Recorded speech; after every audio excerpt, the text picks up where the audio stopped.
A bombshell hearing pits Supreme Court Justice Amy Coney Barrett against FBI Director Kash Patel, where the line between truth and power blurs. In Patel's hands is a declassified document bearing Barrett's own signature, exposing a once carefully concealed illegal surveillance program. A whistleblower risks everything.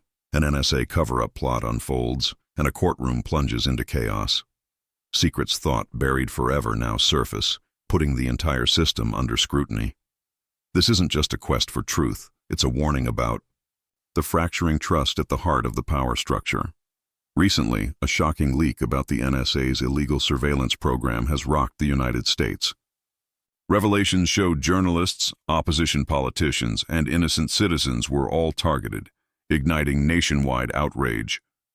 Under public pressure, Congress immediately formed the Special Committee on National Security Transparency to launch a comprehensive investigation. In the Capitol, the courtroom becomes the nation's focal point, surrounded by heavy security, metal detectors, undercover agents, and a fervent crowd protesting outside. Presiding is Supreme Court Justice Amy Coney Barrett, chosen for her reputation for independence and deep constitutional knowledge. With sharp eyes and a calm voice, she sits at the center of the room, facing pressure from both conservatives and progressives.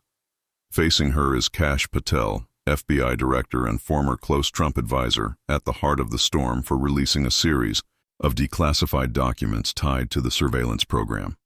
In a simple gray suit, Patel enters the room with the composure of someone holding an ace. His confidence silences the courtroom. The media immediately trains every lens on the two. In the tense silence, Barrett speaks, her voice clear and unwavering. "Mr. Patel, the committee demands you disclose the source of the declassified documents. Transparency is non-negotiable." Patel gives a slight smile, his eyes fixed on Barrett. "I understand, Your Honor, but the truth can sometimes be surprising." The courtroom glows under bright lights, but the atmosphere is thick, like a pressure cooker about to burst. Barrett clears her throat, the sound cutting through the chaos. "Mr. Patel, this committee is tasked with clarifying allegations of NSA surveillance overreach. The documents you released have sparked controversy, but we need to know their origin. Who is behind these disclosures?" Patel tilts his head, his face unmoved. "Your Honor, you're asking me to expose those who risked everything to reveal government overreach. I believe the real question is why those documents were buried in the first place." Murmurs ripple through the crowd. Reporters lean forward, pens racing across paper like swarming insects. Senator Carter leans into his microphone, his voice sharp. "This isn't your stage, Patel. You're here to answer, not preach. Or are you just the White House's loyal puppet?" Patel glances at Carter, his tone still calm. "Senator, I work for the American people, not any individual. My loyalty is to the truth. And if we're talking puppets, look at the analysts threatened for daring to expose how the government treats its citizens."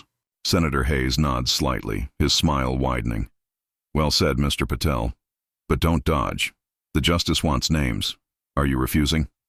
Barrett raises her hand, signaling Hayes to be quiet. "Senator, let me handle this." She leans forward, her voice firm but tinged with caution. "Mr. Patel, no one is above the law. Refusing to answer undermines the committee's authority. I'll ask again, who is your source?" Patel sits up straight, his ease replaced by sharp focus. "I'm not refusing, Your Honor. I'm protecting those who came to me. They did so because they know the consequences of unchecked power. I've seen cases where the FBI twisted evidence, agencies hiding behind national security to silence dissent. That's why I'm here." The crowd stirs, gasps mix with camera clicks. Sarah, a Washington Post reporter in the back row, types furiously, her brows furrowed. She's been tracking Patel for weeks, suspecting he's a political opportunist, but his boldness piques her curiosity. She tweets quickly. Patel challenges Barrett mid-hearing. Tension explodes. The post goes viral instantly. Carter smirks, tossing his pen onto the table. "Nice act. You're no whistleblower, Patel. You're a political operative cherry-picking documents to spin a narrative. Give us the names, or we'll assume you're hiding something." Patel clenches his jaw, but his voice remains steady. "Think what you want, Senator. The documents speak for themselves. Illegal surveillance approved at the highest levels, targeting those who dared speak out. If you care more about the source than the crimes exposed, maybe you're the one spinning a story.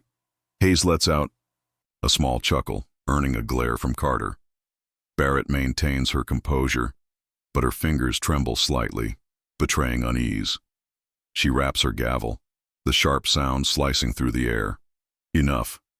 Mr. Patel, you've made your point, but this committee needs evidence, not rhetoric. If you have proof, present it now. Patel nods, his movement deliberate.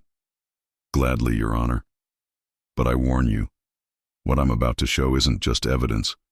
It's a mirror, and not everyone's ready to face their reflection.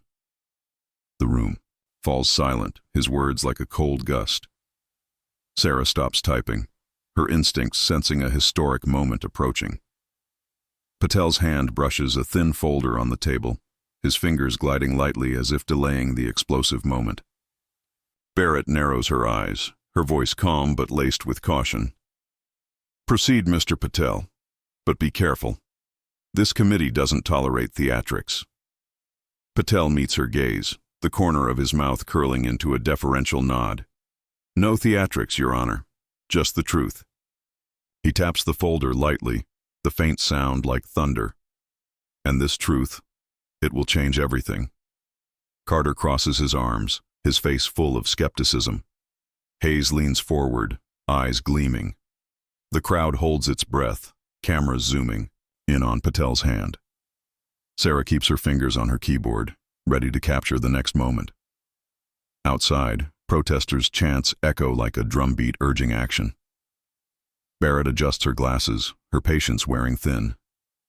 Then show us, Mr. Patel. Present your evidence. The courtroom hums with invisible pressure, as if the air is compressed to the point of bursting. Murmurs fade, replaced by tense silence broken only by camera clicks and hurried breaths. Light from high windows slants across the marble floor, every eye fixed on Cash Patel. He sits there, hand still on the thin folder, his thumb brushing lightly as if measuring the moment. Across from him, Amy Coney Barrett maintains a steely expression, but her tightly pressed lips reveal unease. She knows Patel is steering the room toward a dangerous turn. The committee, now visibly polarized, begins to lose its initial unity. Senator John Carter, eyes icy, braces his hands on the table, ready to attack. In contrast, Senator Lisa Hayes sits with arms crossed, her gaze sparkling as if awaiting a grand performance. In the corner, Sarah types furiously, her heartbeat sinking with the unfolding story. Barrett leans forward, her voice sharp as a blade. Mr. Patel, this committee has given you ample time to explain. If you don't provide specific information about your source, I'll consider this obstruction. What evidence do you have? Patel raises an eyebrow, a fleeting smile crossing his face, not arrogance, but anticipation. Obstruction, Your Honor. I'm protecting those who stood against a system ready to crush them. NSA analysts were threatened for reporting the truth. They're my source. And if you want evidence, I'll give you something clearer than names. Carter cuts in, his voice growling. Don't dodge, Patel. Without names, your words are empty. Hayes lets out a dry laugh. Why not let him speak, John? Or are you afraid of what's coming? Barrett raps her gavel, the sound slicing through the argument. Senators, maintain order. She turns back to Patel, her gaze unwavering. Mr. Patel, words don't substitute for facts. If you have evidence, place it on the table now. Patel nods, his movement slow but deliberate. As you wish. He opens the folder, revealing a single sheet of paper, its contents still hidden. Before I show this, I ask, does this committee truly want the truth, or just an easy answer? To close the file? The question hangs in the air, plunging the room into silence. Sarah stops typing, her pen hovering. Another reporter whispers, "He's going all in." Carter slams his hand on the table. "Don't question us, Patel. Who do you think you are? Show the evidence, or I'll move to hold you in contempt." Hayes shakes her head, mocking. Calm. "Down, John. If he's got something, let him show it. Or are you afraid it'll reveal things you don't want seen?" Patel raises a hand, signaling calm. "I'm not here to cause trouble, Senator Carter, But I'm also not here to please anyone. What I'm about to present isn't just evidence. It's the answer to the question Justice Barrett asked, and perhaps one she didn't expect. Barrett takes a deep breath, her hands clasped tightly. Mr. Patel, I don't care about expectations. This committee operates by the law. If you have a document, present it. Patel lifts the paper, the light catching the bold word, Declassified, at the top. This is a document from last year buried in the Justice Department's archives. It reveals an illegal surveillance program authorized at the highest levels of power. And Justice Barrett, it directly involves the court. Murmurs erupt louder than before. Sarah types faster. Patel raises declassified document, mentions the court. What's happening? Carter leaps to his feet. You're fabricating. This is a stunt to deflect. Hayes laughs sharply. Sit down, John. If he's lying, the document will prove it. Or are you scared he's telling the truth? Barrett pounds her gavel, her face tense. Order. Mr. Patel, if your document involves the court, explain clearly. Baseless accusations will have consequences. Patel looks straight at her, his gaze unflinching. I'm not making baseless accusations, Your Honor. I'm presenting the truth. And this truth will force this entire room to confront itself. He places the paper on the table, tapping it lightly. You want evidence? I'll give it to you. But brace yourself, because it will turn everything upside down. The courtroom feels wrapped in an invisible membrane, every sound sharp, every glance heavy with fate. Light from high windows cuts across Amy Coney Barrett's face, highlighting her narrowed eyes. She sits, hands clasped tightly, her index, finger trembling slightly as if suppressing a storm within. Patel doesn't rush, his eyes fixed on Barrett like a chess player weighing the final move. The committee, now fractured, trembles with polarization. Senator Carter, face flushed, grips the table's edge, eyes flashing with fury. Senator Hayes leans forward, savoring the drama. Sarah, the Washington Post reporter, clutches her laptop, fingers hovering, sensing history unfolding. The audience sits frozen, cameras locked on Patel's hand. Barrett takes a deep breath, her voice sharp. Mr. Patel, this committee has waited long enough. If you have a document, place it on the table and explain immediately. No more performances. Patel smiles, not arrogantly, but like someone holding the trump card. No performance, Your Honor. Just the truth. And this truth will force everyone to face themselves. He turns the paper toward Barrett. This is a memo from the Justice Department, approved 2 years ago.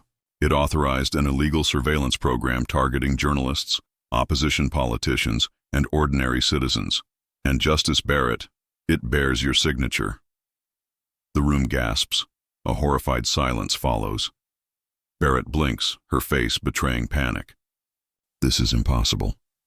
I never approved any illegal program.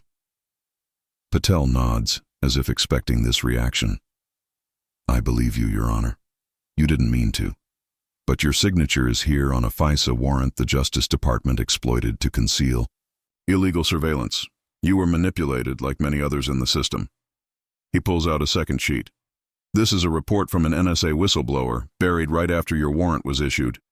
It lists the targets: an investigative journalist, a congressional candidate, dozens of citizens with no criminal records. Murmurs explode uncontrollably. Sarah's tweet spreads like wildfire. Patel reveals memo with Barrett's signature, tied to illegal surveillance. The room is collapsing. Carter leaps up, pointing at Patel. This is a scam. You're slandering a Supreme Court justice. Hayes laughs loudly. Sit down, John. If it's fake, let him shoot himself in the foot. But look at your face. You seem scared it's real. Barrett raises her hand, her voice trembling. Mr. Patel, you're making a grave accusation.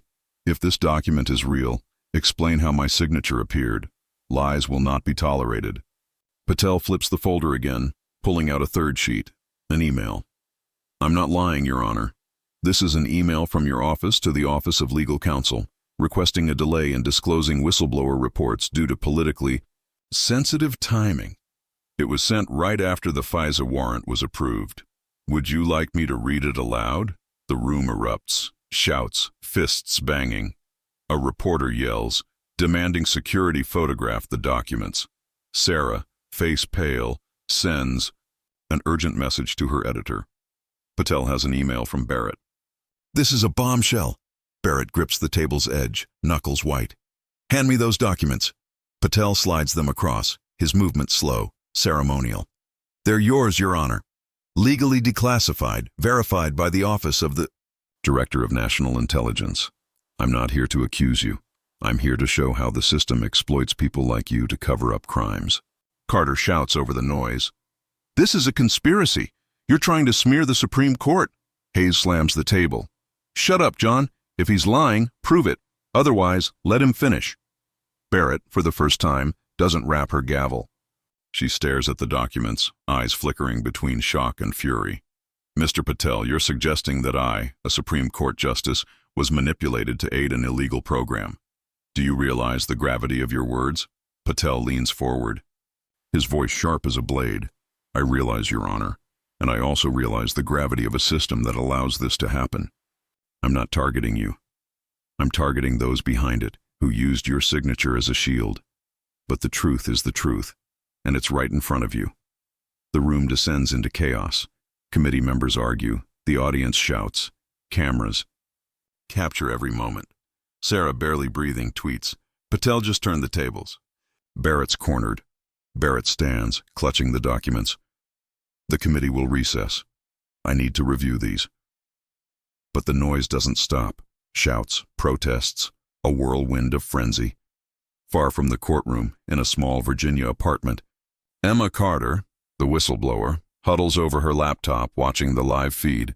She is the one who gave Patel the documents. Relief and terror flood her. She's moved 3 times in the past month, fearing retaliation. An anonymous email warned her, "Stay quiet or your family will pay." Meanwhile, in Washington, Intelligence Director Robert Klein plots to discredit Patel, preparing fake sources to accuse him of forgery. But Sarah at the Washington Post catches wind of the smear campaign and prepares a counter-article exposing Klein. As the hearing's aftershocks ripple through the nation, public trust in institutions crumbles. Barrett, shaken, vows to scrutinize every document bearing her signature. Patel becomes a symbol of transparency, but shadows loom. Figures like Klein await revenge. Emma, still in hiding, sends encrypted proof to Sarah. The Post publishes the exposé, confirming Patel's documents and naming Klein as the orchestrator of the smear. The truth, though powerful, remains under siege by forces of power. The story reflects America's deep tensions, trust in justice, media, and government tested by abuse and secrecy. Emma, the whistleblower, represents courage against oppression. Barrett, manipulated, shows even the powerful can be victims. The lesson? Truth doesn't need permission, but it needs people brave enough to defend it.